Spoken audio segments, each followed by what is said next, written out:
Selamat datang di channel Kisah Horor. Assalamualaikum warahmatullahi wabarakatuh.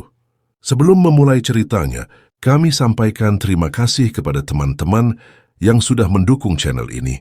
Dan bagi yang sudah like, subscribe, serta share video ini, kami doakan semoga diberi kebaikan yang berlipat juga.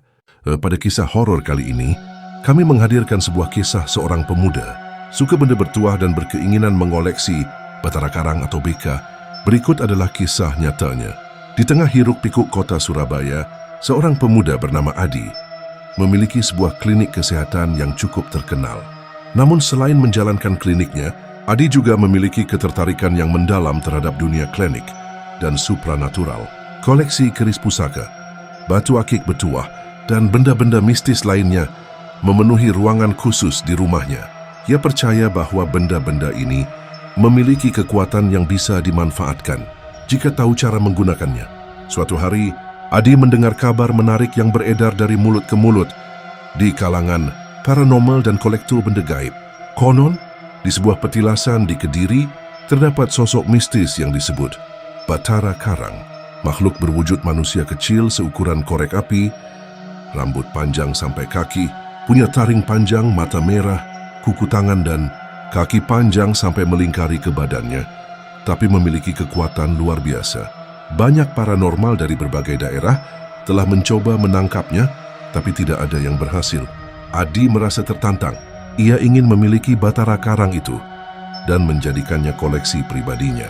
Mengingat kesulitan yang dihadapi banyak paranormal sebelumnya, Adi tahu bahwa ia membutuhkan bantuan seseorang yang benar-benar sakti. Ia teringat seorang kenalan lama, seorang paranormal yang terkenal dengan kesaktiannya, bernama Gus Imam. Tanpa ragu, Adi menemui Gus Imam yang rumahnya di daerah Krian, Sidoarjo. Adi dengan mengendarai mobilnya mencari keberadaan Gus Imam. Setelah ketemu, dia menceritakan keinginannya untuk menangkap batara karang. Gus Imam mendengarkan dengan seksama. Setelah beberapa saat merenung, Gus akhirnya menyanggupi permintaan Adi.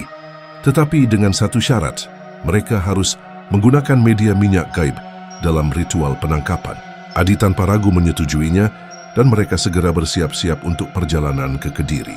Pada malam yang gelap, Adi dan Gus Imam berangkat menuju Kediri dengan mengendarai mobil. Sepanjang perjalanan, suasana terasa semakin mencekam. Gus Imam mengingatkan Adi bahwa apa yang mereka lakukan bukanlah perkara main-main. Batara karang bukan sekadar makhluk gaib biasa. Dia liar dan bisa saja berbahaya, ujar Gus Imam. Setibanya di petilasan, tempat itu terasa sunyi dan penuh dengan hawa mistis. Pepohonan besar menjulang tinggi seolah mengawasi mereka.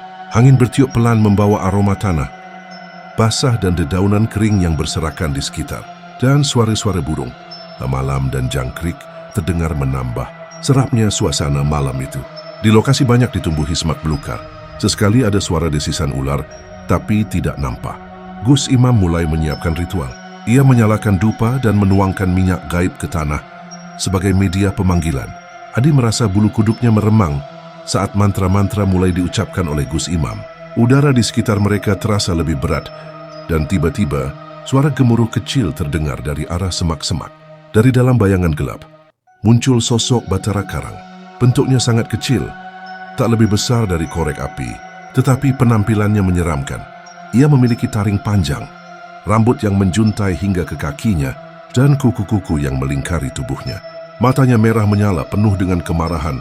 Batara karang melompat-lompat dengan kecepatan luar biasa, menghindari tangan Gus Imam yang berusaha menangkapnya. Suara tawa melengking menggema di udara, menambah ketegangan. Namun Gus Imam tetap tenang, memusatkan energinya, dan akhirnya dengan kekuatan penuh, ia berhasil menangkap batara karang menggunakan kain khusus yang telah direndam dalam minyak gaib. Sosok kecil itu menggeliat dan berteriak, tetapi tidak dapat melepaskan diri. Dengan hati-hati,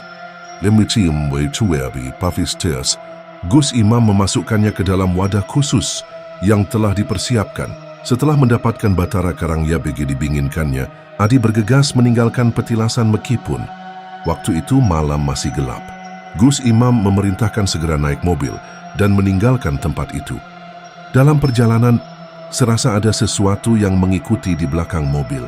Samar-samar seperti terlihat sosok hitam melayang mengikuti laju mobil.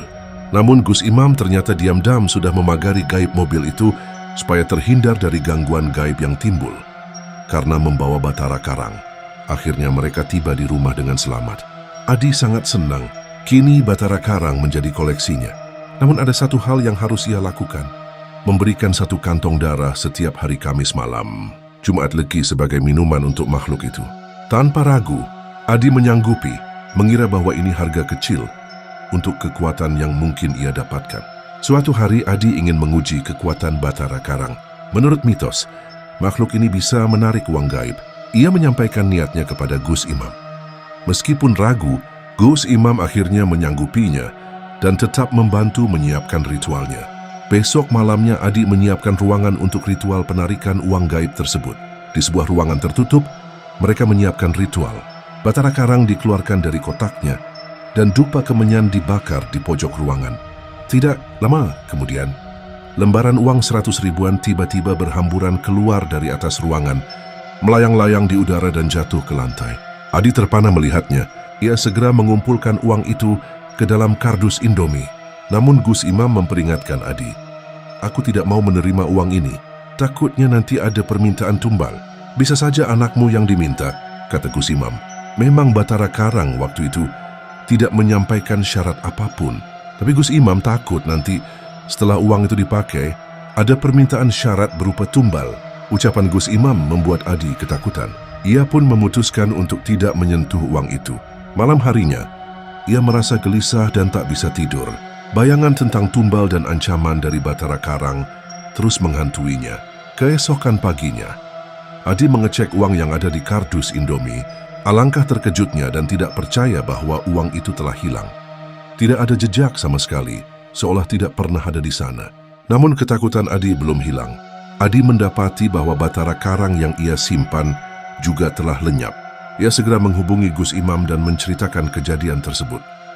Gus Imam hanya menghela napas dan berkata, "Mungkin dia kembali ke tempat asalnya di petilasan. Makhluk seperti itu tidak bisa dikendalikan dengan mudah." Adi merasa lega sekaligus takut. Ia menyadari bahwa dunia gaib bukanlah sesuatu yang bisa dipermainkan seenaknya. Sejak kejadian itu, Adi tidak lagi mencari benda-benda mistis. Ia merasa telah cukup merasakan bahayanya. Namun terkadang saat malam tiba, ia masih merasakan kehadiran sesuatu di sudut kamarnya.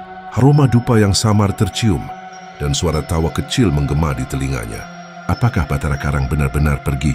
Atau hanya menunggu waktu untuk kembali? Tidak ada yang tahu pasti. Namun Adi tahu satu hal, dunia klinik bukan untuk mereka yang hanya sekadar ingin coba-coba. Demikianlah kisah horor kali ini. Ambil sisi baiknya dari cerita ini dan buang jauh-jauh sisi buruknya. Sampai jumpa di kisah horor selanjutnya. Wassalamualaikum warahmatullahi wabarakatuh.